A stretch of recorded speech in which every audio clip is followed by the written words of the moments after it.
क़यामत से पहले एक ऐसा वक्त आने वाला है जब सच झूठ लगेगा और झूठ सच, जब लोग अपनी आंखों से देखकर भी धोखा खा जाएंगे, जब ईमान वालों का इम्तिहान अपनी इंतहा पर होगा। और उस वक्त एक ऐसा फितना आएगा जिससे बच पाना आसान नहीं होगा। लेकिन सोचिए, अगर आपको पहले ही उसका बचाव बता दिया जाए।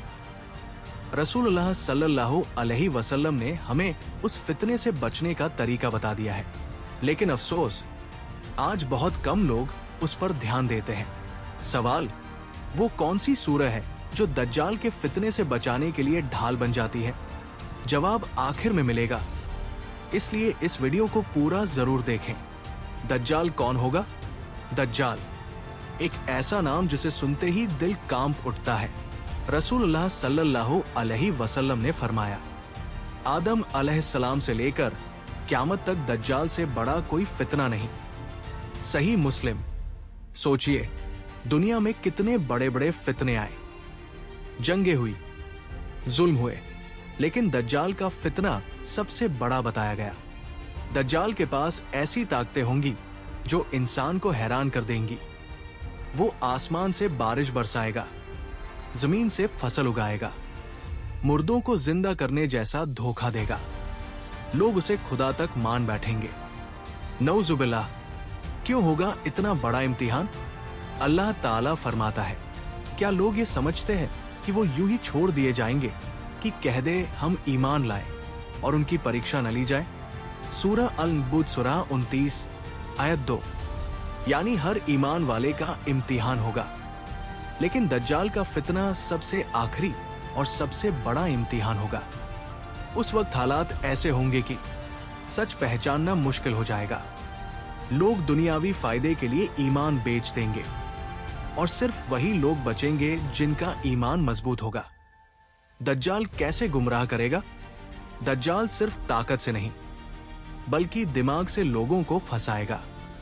वो लोगों की सबसे बड़ी कमजोरियों को टारगेट करेगा। दौलत, डर, लालच। वो कहेगा, मेरी बात मानो तो तुम्हें सब कुछ मिलेगा, और जो इनकार करेगा उसे तकलीफ दी जाएगी। यही वजह है कि बहुत लोग उसके जाल में फंस जाएंगे। असली बचाव क्या है? अब सवाल यह है, क्या हम इतने बड़े फितने से बच सकते हैं? क्या कोई तरीका है? क्या कोई ऐसी चीज है जो हमें इस इम्तिहान में कामयाब बना दे? जी हाँ, और वो कोई मुश्किल अमल नहीं, बल्कि एक ऐसी चीज है जो हर मुसलमान के पास है, लेकिन हम उसे हल्के में लेते हैं। कुरान से इशारा। अल्लाह ताला फरमाता है, और कह दो हक तुम्हारे रब की तरफ से है। सूरह अल-कहफ सूरह 18 आयत 29।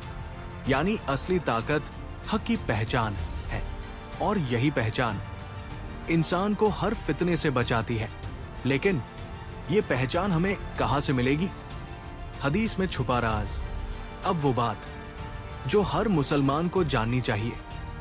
अबू दरदा रज़ियल्लाहु अन्हु से रिवायत है, रसूलुल्लाह सल्लल्लाहु अलैहि वसल्लम ने फरमाया, जिसने सूरह कफ की पहली 10 आयतें याद कर ली, वो दज्जाल के फितने से महफूज रहेगा। सही मुस्लिम 809। एक और रिवायत में आखिरी 10 आयतों का भी जिक्र है। अब सोचिए, सिर्फ 10 आयतें और इतना बड़ा बचाव। सूरह कफ क्यों खास है? सूरह कफ सिर्फ एक सूरह नहीं, बल्कि एक पूरा प्रोटेक्शन सिस्टम है। इसमें 4 बड़ी कहानियां हैं। असहाब कफ ईमान बचाने की ताकत, 2 बागों वाला आदमी दौलत के फितने से बचा, हजरत मूसा अलैहिस्सलाम और खिज्र सब्र और इल्म, जुल्करनैन ताकत और इंसाफ। दज्जाल इन्हीं 4 चीजों से इंसान को फंसाएगा, और ये सूरह हमें पहले ही सिखा देती है कि कैसे बचना है। आज हम क्या कर रहे हैं? मोबाइल में घंटे बिताते हैं, सोशल मीडिया में खोए रहते हैं, लेकिन क्या हम हफ्ते में एक बार भी सूरह कफ पढ़ते हैं? अगर नहीं, तो हमें आज से ही शुरू करना चाहिए। हर जुमे के दिन तिलावत करें, समझें और बच्चों को भी सिखाएं। याद रखिए, दज्जाल का फितना दूर नहीं, और हमें अभी से तैयारी करनी है। अल्लाह ताला हमें सूरह कफ की तिलावत, हिफ्स और अमल की तौफीक दे। हमें, हमारी औलाद और पूरी उम्मत को दज्जाल के फितने से महफूज रखे, ईमान पर जिंदा रखे और ईमान पर ही खातिमा फरमाए। आमीन या रब्बल आलमीन। अब वो जवाब जिसका इंतजार था। सवाल, दज्जाल के फितने से बचाने वाली सूरह कौन सी है? ए. सूरह बकर, बी. सूरह खफ, सी. सूरह यासीन, डी. इंतजार करो। सही जवाब है ऑप्शन बी, सूरह खफ। अगर आप चाहते हैं कि आपका और आपकी फैमिली का ईमान महफूज रहे तो इस वीडियो को शेयर जरूर करें। क्या पता आपके शेयर से किसी की हिदायत का जरिया बन जाए। Please subscribe